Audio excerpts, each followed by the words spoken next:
ఈ నెల 21 నుంచి 24 వరకు జరిగే మేడారం మహాజాతరకు అన్ని ఏర్పాట్లు పూర్తి చేశామన్నారు రాష్ట్ర మంత్రి సీతక్క.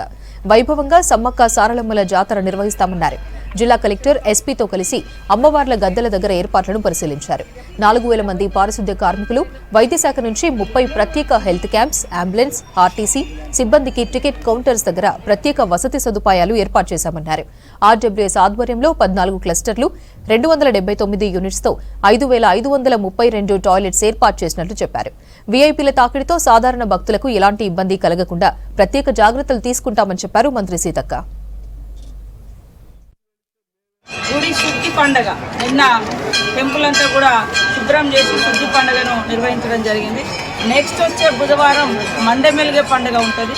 ఆ తర్వాత వచ్చేటువంటి బుధవారం నుంచి మహాఘట్టము మరి మహాజాతర ప్రజలందరూ ముఖ్యంగా సమ్మక్క సారలమ్మ భక్తులు ఎదురు చూసేటువంటి మహాజాతర బుధవారం అంటే ఫిబ్రవరి 21వ తారీఖు నుంచి 24 వరకు జరుగుతున్న ఈ సందర్భంగా ఇక్కడటువంటి పూజారులు కానీ అదేవిధంగా అధికార యంత్రాంగం కానీ మరి ఇక్కడటువంటి అన్ని రకాల అధికారులు అందుబాటులో ఉండి ఎప్పటికప్పుడు వచ్చిపోయేటువంటి భక్తుల యొక్క సౌకర్యార్థం ఏర్పాట్లను కూడా సమీక్షిస్తూ ఉన్నారు. కలెక్టర్ గారు, ఎస్పీ గారు, పిఓ గారు, అదేవిధంగా ఎండోమెంటు, అడిషనల్ కలెక్టరు, ఇతర పోలీస్ అధికారులు.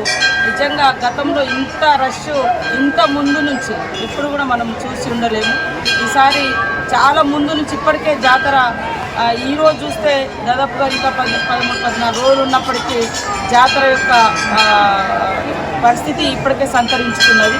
ట్రాఫిక్ అంటే అన్నీ కూడా సులభంగా అయ్యే విధంగా పోలీస్ యంత్రాంగం కూడా ఎప్పటికప్పుడు మానిటరింగ్ చేస్తున్నటువంటి పరిస్థితి, ఎక్కడ కూడా ఇబ్బందులు లేకుండా.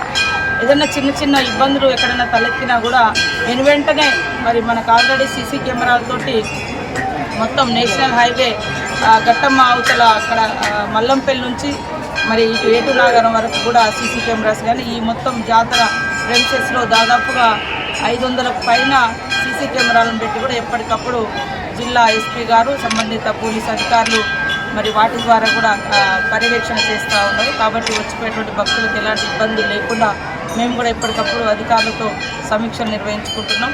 ఎలాంటి భయం లేకుండా భక్తులందరూ స్వేచ్ఛగా సంతోషంగా